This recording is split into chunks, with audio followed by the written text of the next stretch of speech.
আসসালামু আলাইকুম প্রিয় ভিউয়ার্স। আমাদের বাংলাদেশ পৃথিবীর অন্যতম সুন্দর দেশ। এমন দেশ পৃথিবীর কোনো দেশে নেই বলে মনে করি। নাতিশীতোষ্ণ দেশ, যদিও এখন শীতের এক কুজ্জটিকায় মানুষ বিমর্ষিত। এভাবে শীত শৈত্যপ্রবাহ এটা আমাদের বাংলাদেশের ষড়ঋতুর একটি অংশ। ভয় পাওয়ার কোনো কারণ নেই। অনেক তরাই উতরাই পেরিয়ে বাংলাদেশ এখন সঠিক পথে কিন্তু অগ্রসর হচ্ছে।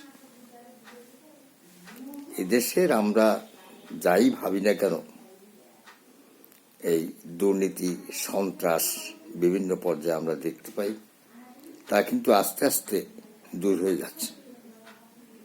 সন্ত্রাসের কথা বলেন, হাজারে একটা সন্ত্রাসী।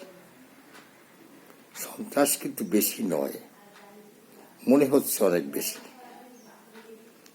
কিন্তু তা নয়। এই 18 কোটি মানুষের মধ্যে হয়তো 2-1 লক্ষ লোক এরকম ভাবে থাকতে পারে। তাদের দমন করা মোটেই অসম্ভব কিছু নয়। সব মিলিয়ে আমরা কিন্তু এখন পর্যায়ে ভালোভাবে আছি। এদেশের মানুষের, বিশেষ করে আমাদের বাঙালি সম্প্রদায়, আমরা হিন্দু, মুসলিম, বৌদ্ধ, খ্রিস্টান, জাতি ধর্ম নির্বিশেষে আবহমান কাল থেকে আমরা একইভাবে আছি, মিলেমিশে আছি। এটাকে বিভিন্ন ধরনের রাজনৈতিক মহল এসে বা ওই সন্ত্রাসী কিছু গ্রুপ আছে, এরাকে বা বিদেশি কোনো কারচুপি বা ষড়যন্ত্র থাকতে পারে, তারা আমাদের দেশকে বারবার দুর্নামগ্রস্ত করার চেষ্টা করছে মাত্র। এতে ভয় পাওয়ার কোনো কারণ নেই।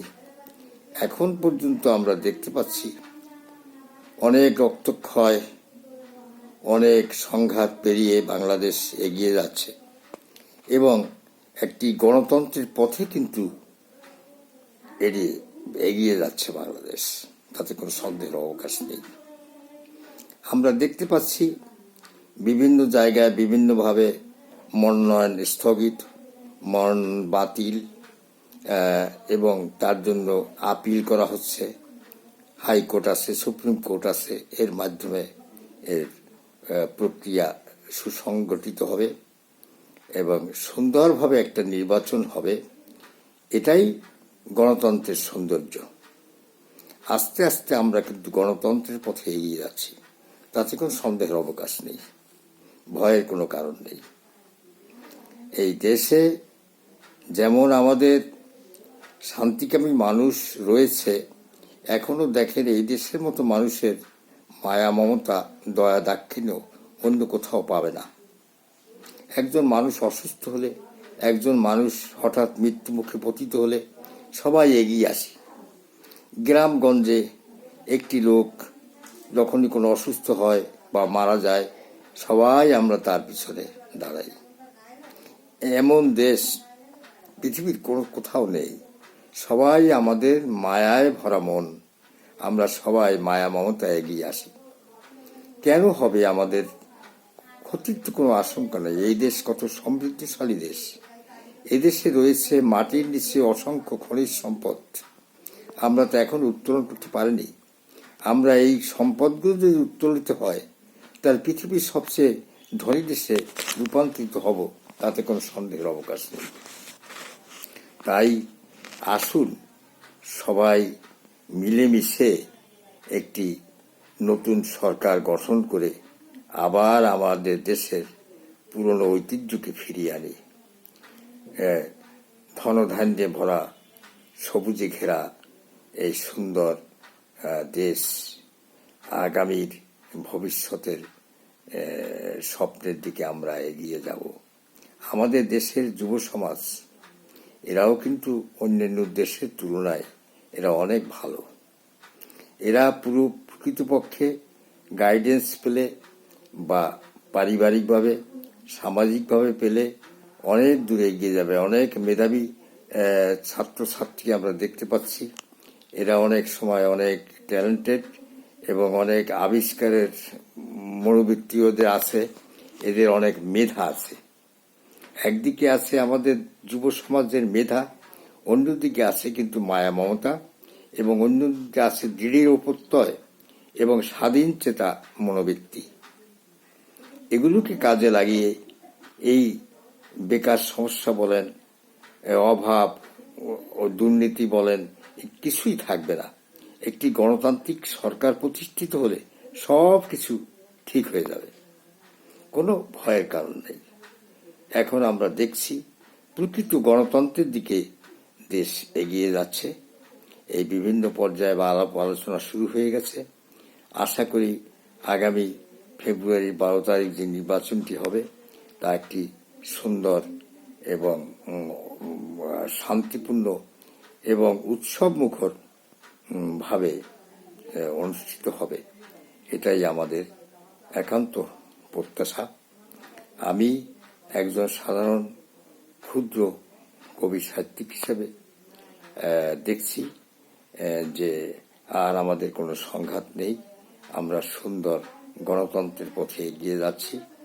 এই গণতান্ত্রিক সরকার প্রতিষ্ঠিত হলে এই যতগুলো সংঘাত, যা কিছু অবক্ষয়, সব দূরীভূত হয়ে যাবে। আর মানুষ আস্তে আস্তে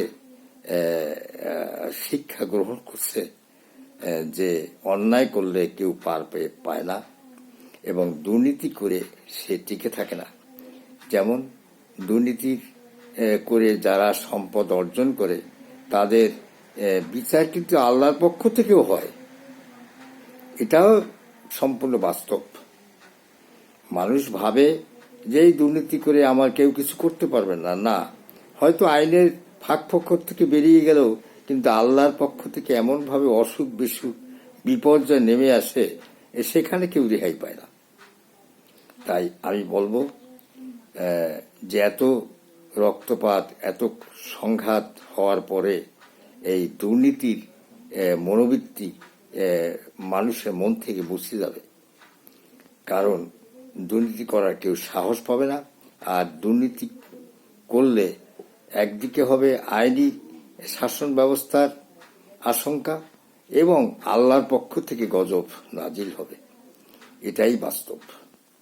তাই সকলে এই শিক্ষা নেওয়া উচিত। একটু শিশুরা, আমাদের সন্তানেরা যেভাবে রক্ত ঝরিয়ে একটি গণতান্ত্রিক দেশের স্বপ্ন দেখেছিল, সেই স্বপ্নকে বাস্তবায়নের পথে এগিয়ে যাচ্ছে, এটা আমাদের আনন্দের বিষয়, গর্বের বিষয়। তাই এখন সবাই সেই দুর্নীতিমুক্ত থাকার জন্য আমরা সবাই চেষ্টা করব। দেখুন, দুর্নীতির মৃত্যু অবধারিত, কেউ পৃথিবীতে চিরস্থায়ীভাবে বেঁচে থাকতে পারবে না। যার যত হায়াত আছে, এ সময়টা অত্যন্ত কম। দুনিয়াটাই ছোট হয়ে যাচ্ছে, মানুষ ছোট হয়ে যাচ্ছে, দিন ছোট হয়ে যাচ্ছে। কি কতদিন বাঁচব? এই সময়ের মধ্যে দুর্নীতি করে কোনো লাভ নেই।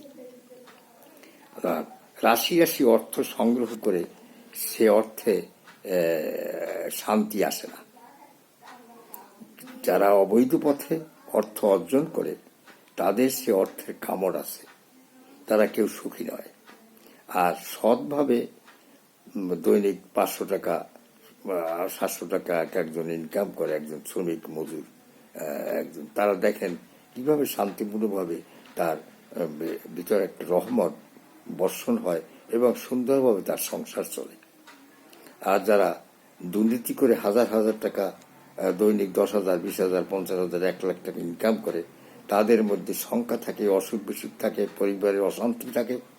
আর যারা 500 টাকা ইনকাম করে তারা দেখেন বাজার ঘাট করে সুন্দরভাবে শান্তিতে ঘুমায়। তাহলে সুখী কারা?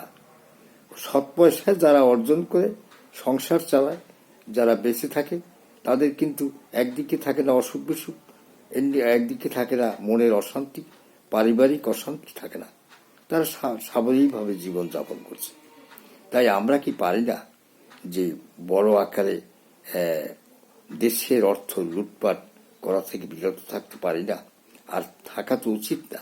এত রক্তক্ষয় হলো, তা কি করে দুর্নীতিগ্রস্ত করে দেশকে অকার্যকর করি, মানুষের অশান্তি সৃষ্টি করি, সংঘাত করি? এটা থেকে দূরে থাকুন। আজকে যার যার সন্তান হারিয়ে গেছে তারা বোঝে যে কিভাবে মানুষের দুঃখ কাকে বলে। সেদিকে তাকিয়ে আজকে আমরা সবাই সুন্দর পথে এগিয়ে যাব, গণতন্ত্রের পথে এগিয়ে যাব। যার যার চাহিদা মতো, যার ইচ্ছা মতো প্রতিনিধিকে নির্বাচিত করে একটি গণতান্ত্রিক সরকার প্রতিষ্ঠা করব, এটাই আমাদের অঙ্গীকার হওয়া উচিত। তাই আসুন, সকল সংঘাত সবকিছু ভুলে গিয়ে মানুষের প্রতি মানুষের দরদ সৃষ্টি করুন, উপদেশ প্রদান করুন। শিশু বাচ্চাদের, ইয়ং জেনারেশনকে, গার্জিয়ানদের, সামাজিক মুরব্বীদের এদেরকে বোঝান তারা সঠিক পথে চলুক, মাদক থেকে দূরে থাকুক, সন্ত্রাস থেকে দূরে থাকুক, দেশকে সমৃদ্ধির পথে এগিয়ে নিয়ে যাক। দেশের শান্তি, ব্যক্তিগত শান্তি, মানসিক শান্তি, পারিপার্শ্বিক শান্তি ফিরে আসবে। আর আল্লাহর সেই সৃষ্টির রহস্যকে চিন্তা করুন। আল্লাহর অবদান, আমরা যেভাবে আজকে বিনা মূল্যে অক্সিজেন গ্রহণ করি, গাছপালা দেখি, পশু পাখি বিভিন্নভাবে, এগুলো সবই সৃষ্টিকর্তার অবদান। তার অবদানকে স্বীকার করি, তার শুকরিয়া আদায় করি এবং মানুষের প্রতি মানবস্যের ভালোবাসা সৃষ্টি করি। আত্মীয় স্বজনের প্রতি ভালোবাসা সৃষ্টি করুন। আত্মীয়দের নিয়ে বিভিন্ন অনুষ্ঠানের মাধ্যমে পারিবারিকভাবে শান্তি আনয়ন করুন। তাহলে দেখবেন এটাই আমাদের দেশ পৃথিবীর সকল দেশের সেরা দেশ হয়ে উঠবে। আমরা সমৃদ্ধির পথে এগিয়ে যাব, সকলের শান্তিতে বসবাস করতে পারব। হিন্দু, মুসলমান, বৌদ্ধ, খ্রিস্টান, আমরা সবাই মিলেমিশে এই দেশকে গড়ে তুলব, এটাই হবে আমাদের অঙ্গীকার। ধন্যবাদ। সবাই সুস্থ থাকুন, ভালো থাকুন। ক্ষুদ্র কবি ও লেখক আবু আহমেদ সিকদার। আসসালামু আলাইকুম রহমাতুল্লাহ বারকাতুহু।